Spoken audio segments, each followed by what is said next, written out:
IGNOU university topic है बच्चों, सामाजिक अंतर्राष्ट्रीय संबंधों में बहुराष्ट्रीय निगमों की भूमिका का आलोचनात्मक परीक्षण कीजिए। तो आपकी एग्जाम में बहुराष्ट्रीय निगमों की भूमिका बहुत आता है। चलिए देखते हैं बहुराष्ट्रीय निगम होते क्या है।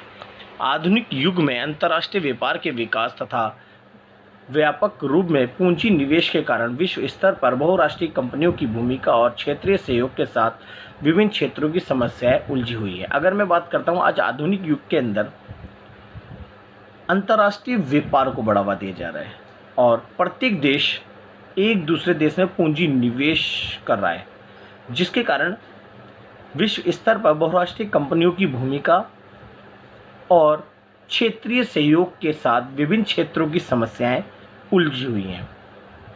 वर्तमान समय में अमीर और गरीब की खाई को कम करने के लिए विकासशील देशों में व्यापार और पूंजी निवेश एक महत्वपूर्ण समस्या है।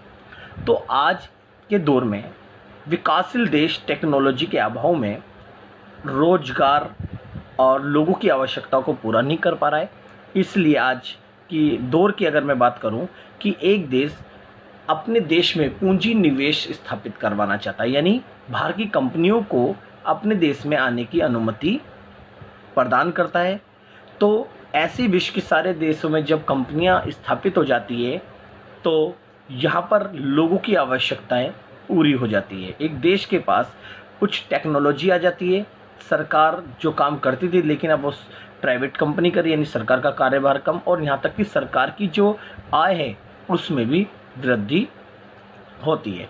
इस प्रकार के पूंजी निवेश से गरीब और अमीर दोनों देश विश्व स्तर पर लाभान्वित हो सकते हैं, यानी बहुत ही ज़्यादा लाभकारी हो सकते हैं और इनको बहुत ही प्रॉफिट हो सकता है। क्योंकि आधुनिक युग में भूमंडलीकरण और वैश्वीकरण ने परस्पर निर्भरता की भावना को जन्म दिया है। क्योंकि आज वैश्वीकरण का दौर चल रहा है और वैश्वीकरण में प्रत्येक देश एक दूसरे देशों में व्यापार को बढ़ावा दे रहे हैं, और व्यापार को बढ़ावा देने से तो विश्व के सारे देशों के जो आर्थिक हित है वो जुड़ गए हैं, और आर्थिक हितों को ध्यान में रखते हुए विश्व में शांति की स्थापना और एक दूसरे के लाभ के कार्यों को बढ़ावा दिया जा रहा है।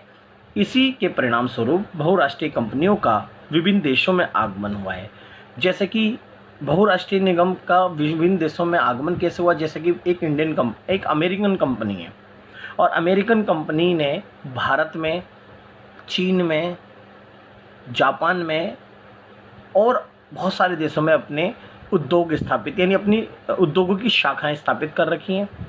और इन शाखाओं पर निगरानी रखने के लिए एक निगम तैयार किया जाता है, और वो निगम इन कंपनियों में जाकर इनकी कंपनियों की हालतों को देखता है, स्तरों को जांचता है, और कंपनी में जो चीज़ की आवश्यकता होती है उसके लिए वो प्रयास करता है उस कंपनी में वो आवश्यकताएं पूरी हो सके। तो बहुराष्ट्रीय निगम का अर्थ क्या है देखते हैं। वर्तमान समय में बहुराष्ट्रीय निगमों का बहुत तेज़ी से विस्तार हुआ है। बहुराष्ट्रीय निगमों से हमारा तात्पर्य ये है कि जो कंपनियां या निगम मूल रूप से एक देश में स्थापित होकर अन्य देशों में अपनी शाखाएं खोलती हैं और वस्तुओं का निर्माण और व्यापार करती है, वे बहुराष्ट्रीय निगम कहलाती है।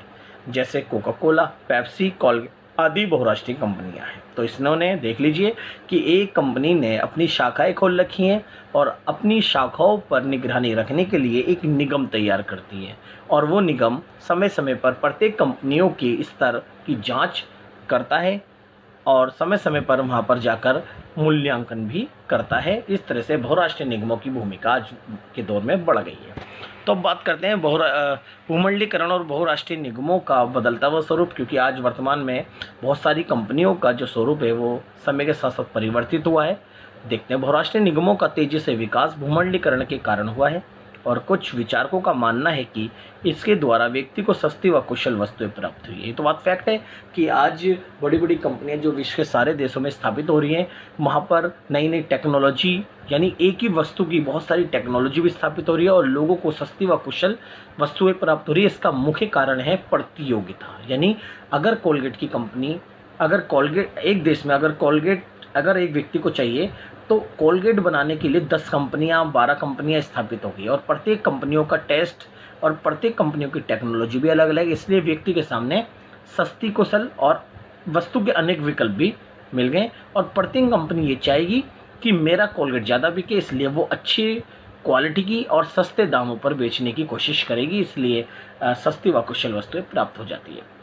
इससे देश का आर्थिक व सामाजिक विकास होता है। इस प्रकार वर्तमान समय में भूमंडलीकरण के कारण विश्व में स्थित विभिन्न देशों का तीव्र विकास हुआ है और इनकी अर्थव्यवस्थाओं का अन्य देशों की अर्थव्यवस्थाओं के में तेजी से विस्तार हुआ है। अब बात करते हैं बहुराष्ट्रीय निगमों की भूमिका। पहला है उच्च तकनीक को बढ़ावा।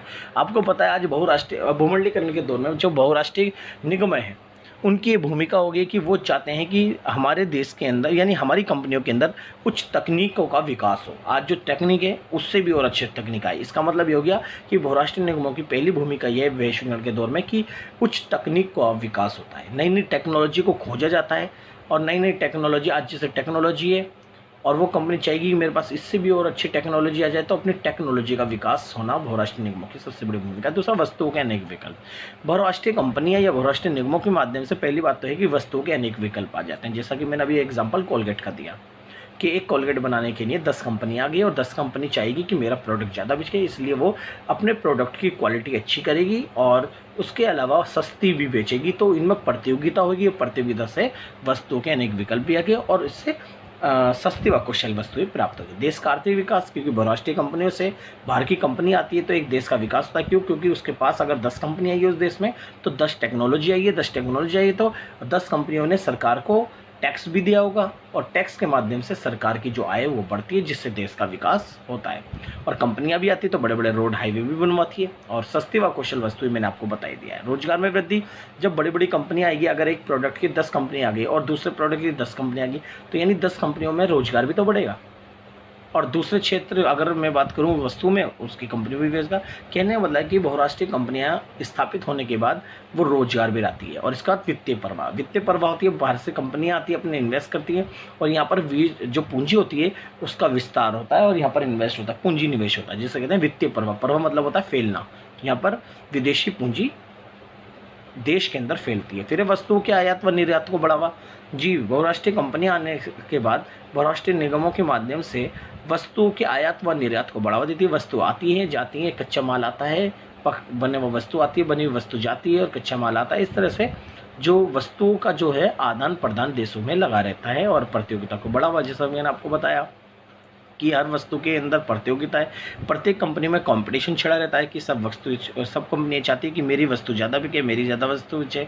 इस तरह से प्रतियोगिता को बढ़ावा मिलता है। ये हमारे बहुराष्ट्रीय कंपनियां, बहुराष्ट्रीय निगमों की भूमिका थी। अब बात करते हैं बहुराष्ट्रीय निगमों की आलोचना। पहला, अन्य देशों का शोषण होता है। जब कोई कंपनी किसी देश में स्थापित करती है तो वहाँ पर कंपनियों में गरीबों का शोषण करते हैं, मजदूरों का शोषण करते हैं। वो ज़्यादा से ज़्यादा लाभ प्राप्त करने के लिए वो कम मजदूरी पर रखते हैं और ज़्यादा से ज़्यादा समय में काम भी करवाते हैं।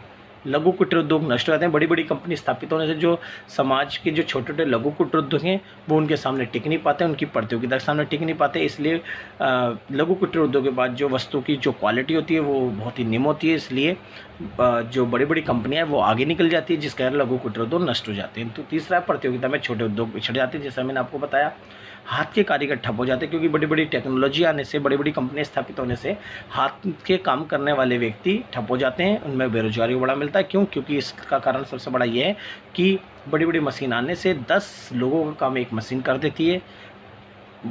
एक वस्तु बनाने में 10 हाथ की ज़रूरत होती है, लेकिन यहाँ पर एक वस्तु बनाने में एक ही मशीन पूरा लाभकारी और पूरी वस्तुओं को तैयार कर देती है। फिर है गरीबी बेरोजगारी को बढ़ावा, कि समाज में गरीबी बेरोजगारी को बढ़ावा मिलता है, जिससे कि हाथ की कारीगर बेकार हो जाना, नौकरी छूट जाना। यहाँ पर अशिक्षित लोग ज़्यादा हैं तो इसलिए कंपनियों में शिक्षित लोगों की आवश्यकता है, प्रशिक्षण की आवश्यकता होती है, इसलिए यहाँ पर गरीबी बेरोजगारी को बढ़ावा मिलता है। तो बच्चों, ये बहुराष्ट्रीय निगमों और कंपनियों की जो भूमिका है। अगर आपको हमारी वीडियो अच्छी लगी तो हमारे चैनल को सब्सक्राइब करें, लाइक, कमेंट, शेयर करना ना भूलें।